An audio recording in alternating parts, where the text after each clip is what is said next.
Cerita seram siluman setengah harimau di Gunung Salak.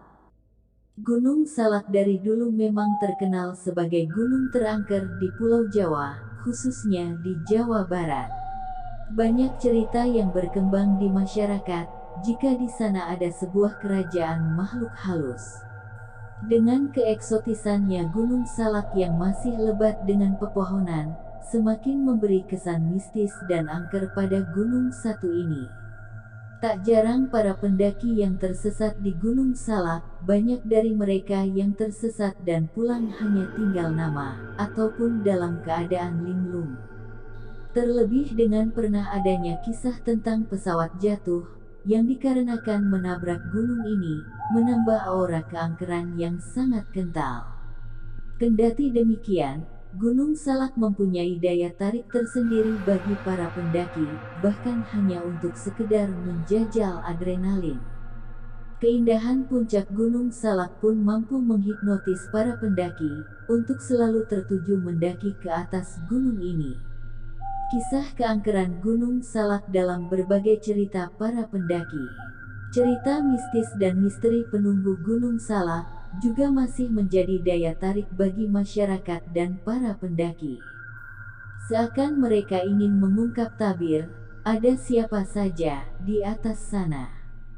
Salah satu cerita mengenai makhluk halus Gunung Salak dikisahkan oleh salah satu sumber.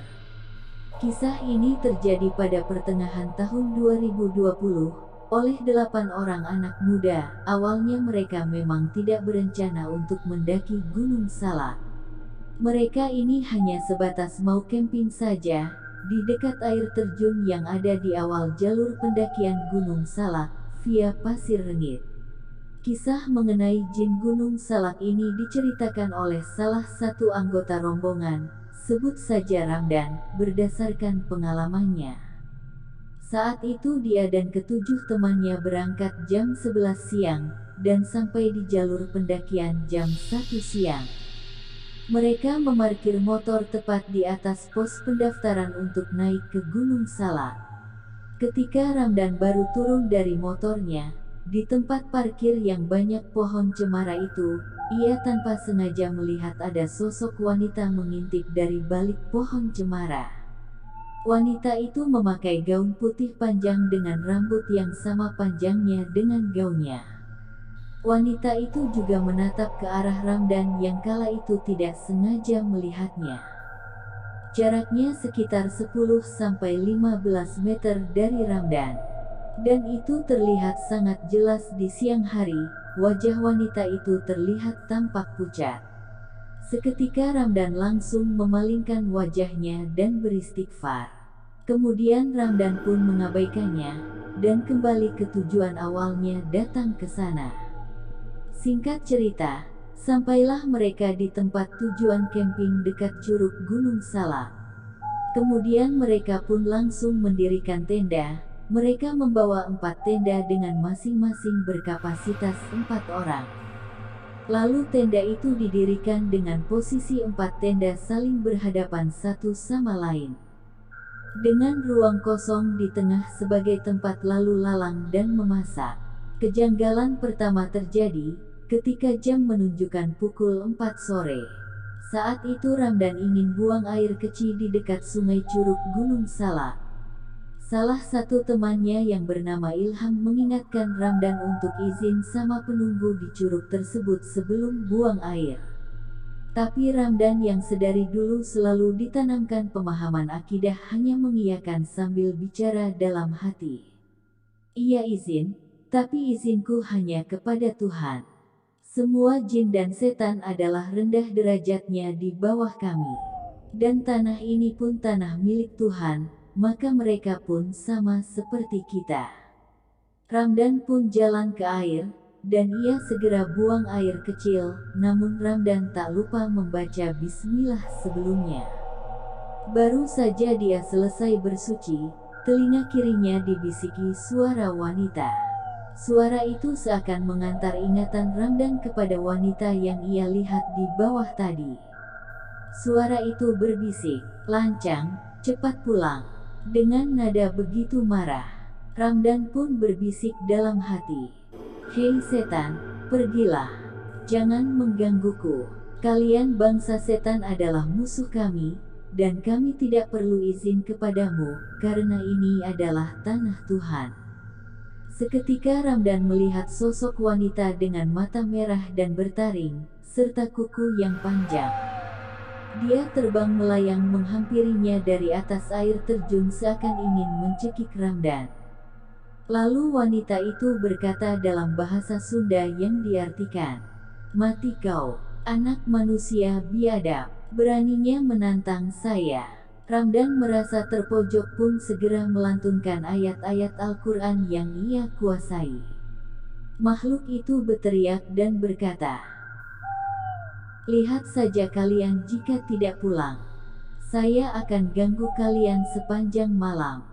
Setelah makhluk halus itu lenyap, Ramdan pun memutuskan kembali ke tenda, dan sesampainya di tenda, ia enggan bercerita ke teman-temannya kala itu.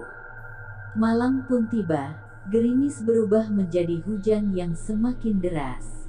Suasana Gunung Salak semakin terasa dingin, tapi tidak menyurutkan kebahagiaan Ramdan dan teman-teman di dalam tenda.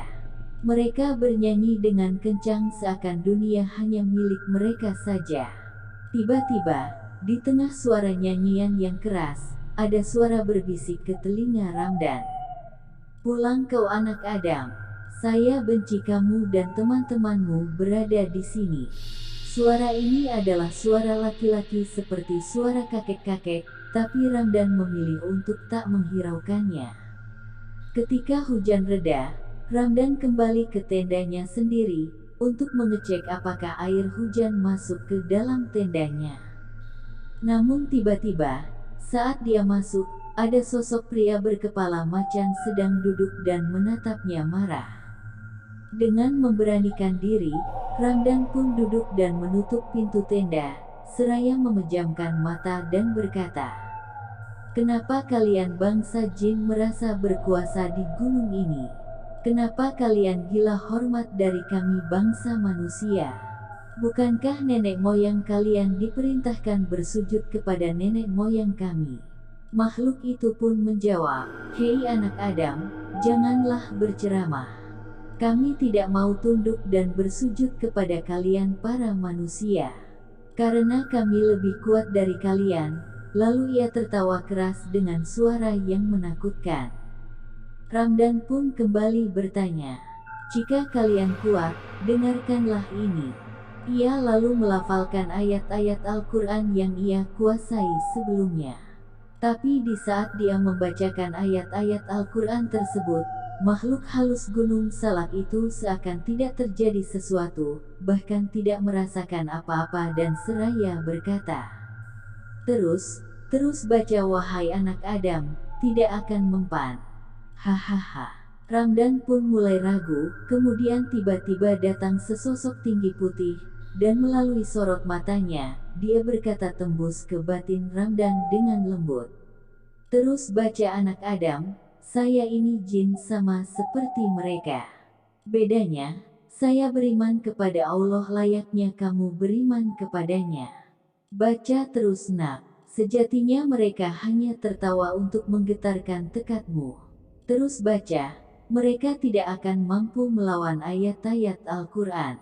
Bacalah terus." Ramdan yang mendengar itu pun terus membaca ayat-ayat suci Al-Quran, hingga manusia berkepala macan itu berkata, "Ampun anak Adam, hentikan, berhenti." Kemudian jin muslim tadi berkata, "Wahai anak Adam, dia ada dalam jeratan Raja Jin di sini. Ajarkan dia bersyahadat, maka dia akan lepas dari jeratan iblis tersebut." Kemudian jin kepala macan itu pun tunduk kepada ayat-ayat Al-Quran yang Ramdan bacakan, lalu jin itu pun menyerah. Kemudian ketika makhluk setengah macan tadi bersyahadat mengikuti Ramdan, wujudnya berubah menjadi seperti manusia sempurna. Dia pun berkata, "Wahai manusia, sebenarnya saya adalah jin korin dari korban yang hilang di Gunung Salak. Saya disandera dan dijadikan budak. Saya kini lega karena sudah terlepas dari jeratan itu, maka kini saya berterima kasih kepadamu. Kemudian makhluk itu pun pergi menghilang. Dan akhirnya Ramdan tersadar jika dia baru saja bangun dari bawah alam sadarnya. Dia pun merasa jika itu seperti nyata.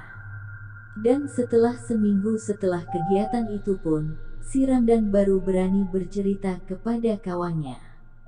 Cerita pun selesai.